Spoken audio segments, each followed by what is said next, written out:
नमस्कार मित्रों, आज हम ऐसे भाई से मिलाने वाले हैं जिन्होंने YouTube में एक अपनी अलग ही ख्याति अर्ज की। तो आप देखें कि ऐसे भाई हैं जो YouTube चैनल में अपनी एक ख्याति अर्ज की है। हमारे पास साथ में हैं बड़े भाई कैलाश जी जो यूट्यूबर है और आपने अदर कंट्री में जाकर भी आपने बहुत सारी ख्याति भी कमाई है, बहुत सारे आप कार्य भी करते हैं। ऐसे भाई से मिलने का मौका मिला। आइए हम बात करते हैं कैलाश जी, तहसील कपासन, गांव पावटिया। आपसे बात करेंगे किस प्रकार से आप ये कार्य कर रहे हैं। नमस्कार, मेरा नाम कैलाश ओड, मैं गांव पावटिया, तहसील कपासन, जिला चित्तौड़ से हूं। मैं लगभग 2009 में कुवैत गया था, जिससे बाद में धीरे धीरे यूट्यूब पे देखने के बाद पता चला कि यूट्यूब से पैसे आते हैं। फिर मैंने एक चैनल स्टार्ट किया और धीरे धीरे उससे 6 महीने के बाद कमाई होनी शुरू हुई। उसके बाद लगातार हर महीने उससे कमाई हो रही है। फिर मैंने धीरे धीरे ये सोचा कि एक चैनल और शुरू किया जाए, जिससे अभी कमाई शुरू हुई है। तो जितने भी जो युवा बेरोजगार है वो भी शुरू करके अच्छी कमाई कर सकते हैं। ऑनलाइन बहुत से प्लेटफार्म हैं जिससे आप शुरू कर सकते हैं, कमाई अच्छी होती है। जो ऐसे ही बैठे रहते हैं दिन भर पत्थर तोड़ने से तो अच्छा है कि महीने के 20-25 हज़ार 30 हज़ार आप ऑनलाइन कमा सकते हैं। लेकिन जो एप्लीकेशन वगैरह ये आते हैं, ये लिंक भेजते हैं, इनका सहारा मत लें, क्योंकि इनसे आपके जो पैसे हैं वो बैंक से जा सकते हैं। जो गूगल के प्लेटफार्म हैं, इनसे आप कमाई कर सकते हैं, जैसे कि यूट्यूब है, या फिर जो गूगल के कोई वेबसाइट बनाने का काम करते हैं, उससे आप अच्छी कमाई कर सकते हैं।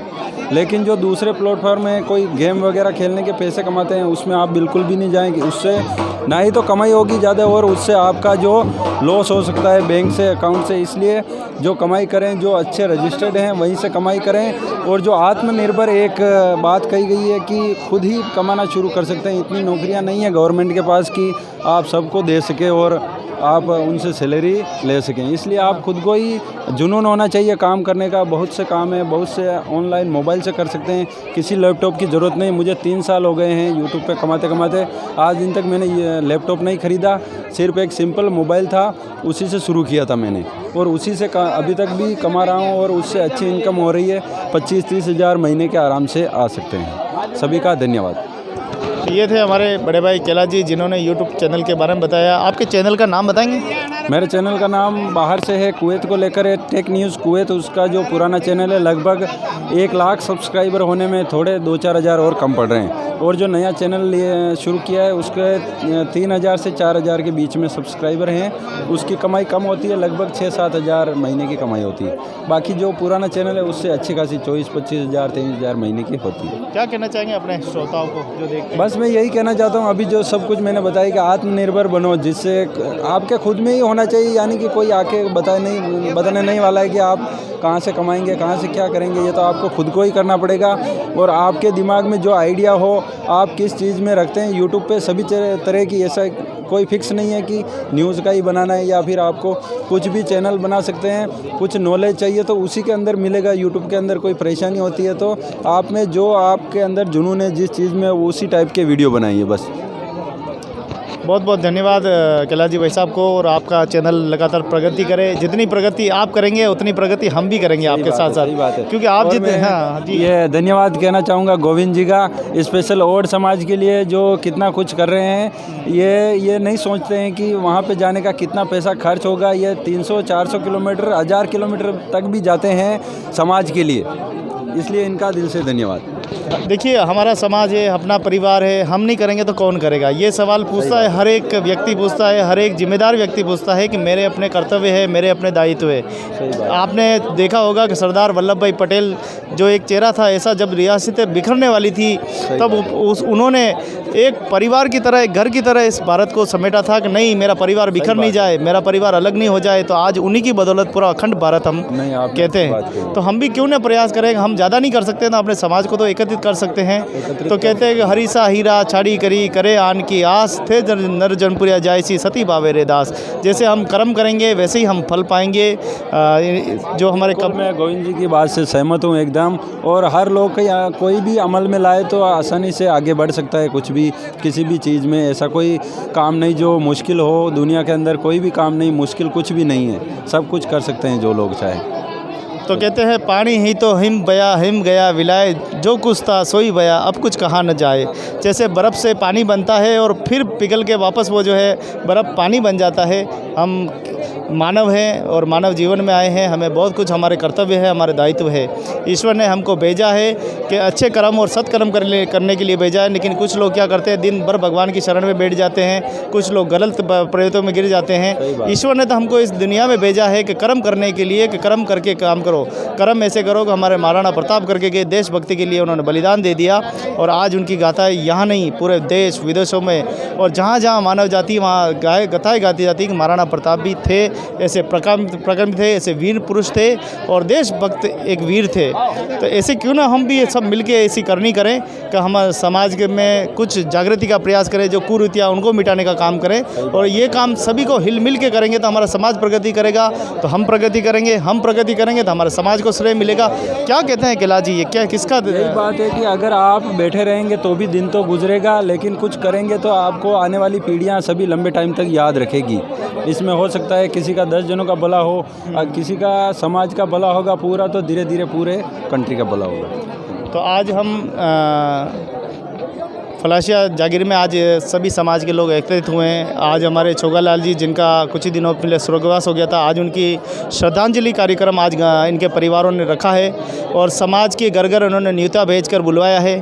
और मैं एक बात और कहना चाहूँगा कि अगर कोई व्यक्ति अपने घर से न्योता, शोकाकुल परिवार न्योता भेजते हैं, पत्रिका भेजते हैं, शोक पत्रिका भेजते हैं, उनको सम्मान से लीजिए, आप हाथ में लीजिए, कोई बुराई नहीं है। ये मृत्यु एक सबसे बड़ी सच्चाई है, कोई ये उड़ने वाली बात नहीं है। हमको भी एक दिन इस दुनिया को छोड़ के जाना है। आपको पर्ची अवेयर के रखिए अपने घर में, बिल्कुल पूजा रखते हैं वहाँ पे भी रख सकते हैं, उसको अभिशाप मत समझिए।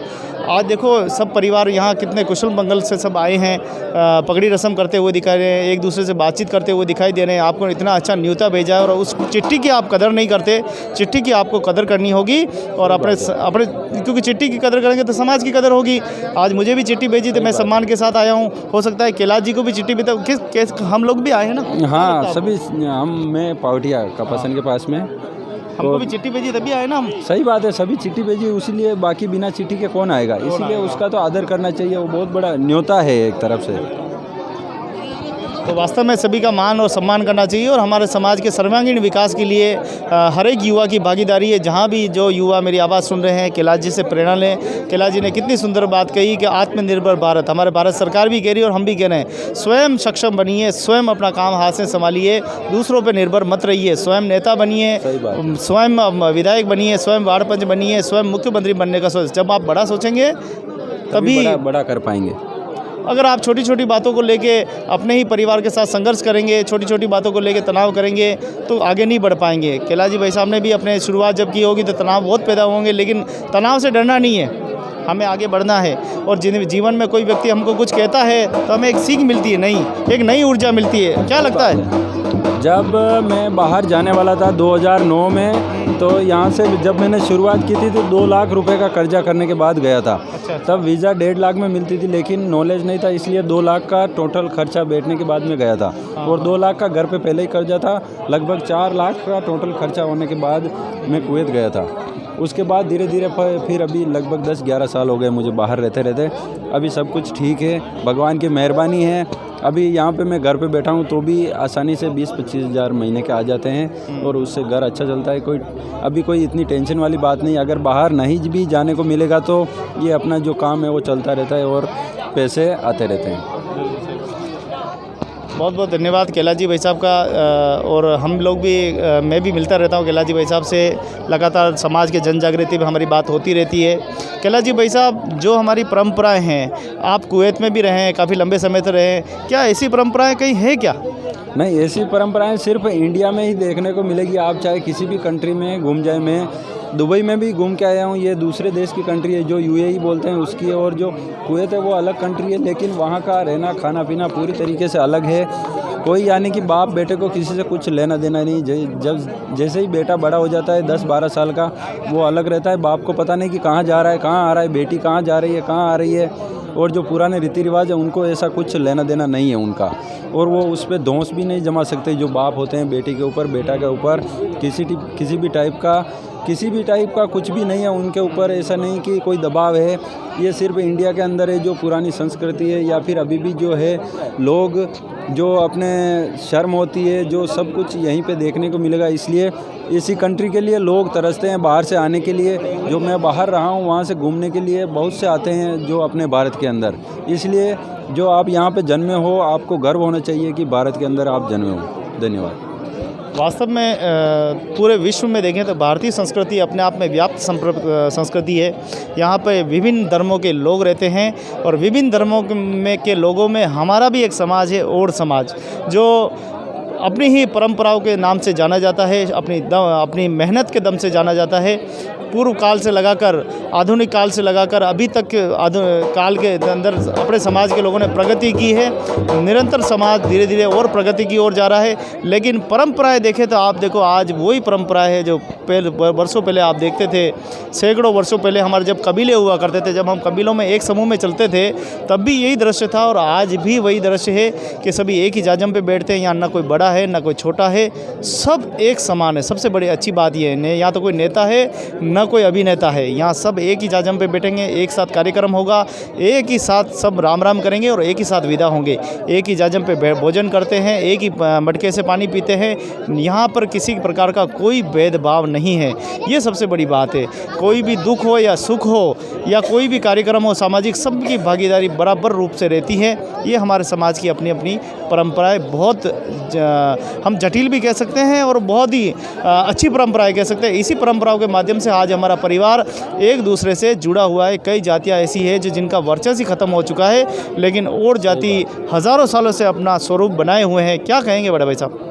यही बात है कि ये जो वीडियो है इसको ज़्यादा से ज़्यादा आप शेयर करें और अच्छा लगा हो तो लाइक भी करें, चैनल पर सब्सक्राइब करें, ताकि जैसे ही कोई नया वीडियो या कोई भी न्यूज़ आपके काम की हो सकती है, आपको टाइम से नोटिफिकेशन मिल सके। इसलिए इस वीडियो को ज़्यादा से ज़्यादा शेयर करें। और आप ये जो बातें कही गई है, कोई भी एक भी चीज़ अगर आपके काम आती है तो बहुत अच्छी बात है। धन्यवाद। तो बहुत बहुत धन्यवाद कैलाश जी भाई साहब का। इसी प्रकार आपका प्रेम मित्रता बनी रहे। और मैं आपसे एक आग्रह और करना चाहता हूं कि हम समाज की जागृति के लिए युवाओं का योगदान सबसे बड़ा योगदान है अब की बार। क्योंकि हम बदलाव तो करना चाहते हैं, लेकिन हमारे समाज में हमको धरातल पे जाना पड़ेगा। जब तक हम धरातल पे नहीं जाएंगे, जब तक हम अपने गाँवों में या अपने आसपास के गाँवों में जागृति नहीं करेंगे, तब तक समाज प्रगति नहीं कर सकता। इन जो कुरीतियाँ हैं, जो शराब है, नशा है, इनके खिलाफ हमें जंग लड़नी होगी और ये बंद कराएंगे तो ही हमारा समाज प्रगति करेगा। आने वाली जो पीढ़ी है उनको हमें शिक्षा के लिए प्रेरित करना है, उनके लिए संसाधन जुटाने, उनके लिए हॉस्टल, धर्मशाला, स्कूल वगैरह निर्माण कराने। अगर हम सक्षम बने हैं तो जितनी भी हमसे सेवा बनी है, तो हम समाज के लिए अगर सेवा करेंगे तो मुझे लग रहा है हमारा समाज का एक पहचान होगी और सभ्य समाजों में हमारा समाज भी गिना जाएगा। आज शिक्षा हमारे समाज में दम तोड़ रही है। आपको क्या लगता है बड़े भाई साहब, जब शिक्षा के प्रति देखते हैं तो? देखिए, जैसे ही लोग अभी शराब के अंदर जो अपनी समाज है उसमें कितने ही पैसे खर्च कर देते हैं। जब तक जो युवा पीढ़ी है अगर कुछ करने का नहीं ठानेगी, तब तक कुछ नहीं हो सकता। एक दो लोगों या 5-10 लोगों से कुछ नहीं होने वाला। हर एक गांव से कम 5 लोग इकट्ठा होकर कोई बड़ा फैसला लेंगे तो उसके ऊपर अमल भी होगा, और कोई निर्णय करेंगे तो वो जारी भी होगा और उसको लोग मानेंगे। 1-2 गाँव से लोग आने से कुछ नहीं होता और ये कानून लागू नहीं कर सकते। सभी गाँवों से मिलके जो हर एक गांव से लोग इकट्ठा होंगे, आएंगे, तो ज़रूर कुछ ना कुछ फ़ायदा होगा। अपनी समाज तब जाके आगे बढ़ेगी, तब तक कुछ नहीं हो सकता। बहुत ही सुंदर अच्छी बात कही है कि हमें सबको मिलकर प्रयास करना है और हमारे समाज को प्रगति करनी। मैं उनसे भी बोलना चाहता हूँ जो हमारे समाज के बहुत बड़े बुद्धिमान हैं, बहुत पढ़े लिखे हैं, जागरूक है। तो पोती पढ़ जग मुआ, पंडित बया न कोई, 2.5 अक्षर प्रेम का, पढ़े सो पंडित होए। क्या आप पढ़े लिखे तो बहुत है, लेकिन आप समाज के सर्वांगीण विकास के बारे में ध्यान नहीं दे रहे हैं। आप ही अगर बुद्धिजीवी पढ़े लिखे अगर ध्यान देंगे तो हमारा समाज निरंतर रूप से जो अभी 5 की रफ्तार है, 10 की रफ्तार है, तो वो 30 की रफ्तार हो जाएगी और आने वाले समय में वो 100 की रफ्तार हो जाएगी। आइए, हमारे साथ में बड़े भाई साहब हैं, इनसे बात करते हैं। क्या रखते हैं आप समाज के लिए सोच और क्या करना चाहिए समाज को? 2 बातें बताइए। क्या करना है समाज को? मेरा तो यही कहना है कि हमारे समाज का नाम रोशन हो, ऐसा काम करना चाहिए जो हमें लोग याद रखें कि हमने ऐसा कुछ काम किया है। आप एक अच्छे कारीगर भी हैं, मकान चिड़ै का काम करते हैं, अच्छे सुंदर सुंदर मकान बनाते हैं। आखिर हम अपने समाज का सुंदर विकास कैसे करेंगे? क्या करना है? क्या लगता है आपको यहाँ करना है? मकान तो अच्छा बनाना जानते हैं। देखो तो हमारे कारीगर है उदय लाल जी है ना अपना, रतन लाल जी जो है कारीगरी का काम करते हैं, सुंदर मकान बनाते हैं। आइए हम एक प्रयास करें, 2 घंटे अपना निकालें समय, 2 घंटे समाज को दें और 2 घंटे में हमारे समाज का एक ऐसा स्ट्रक्चर खड़ा करें, ढांचा खड़ा करें जो सदियों तक चलता रहे। ऐसा हम काम करें। बहुत बहुत धन्यवाद रतन लाल जी का। तो ये हमारे सब भाई मौजूद है। और कुछ बोलना चाहोगे? आत्मनिर्भर भारत बनना है। बहुत बहुत धन्यवाद।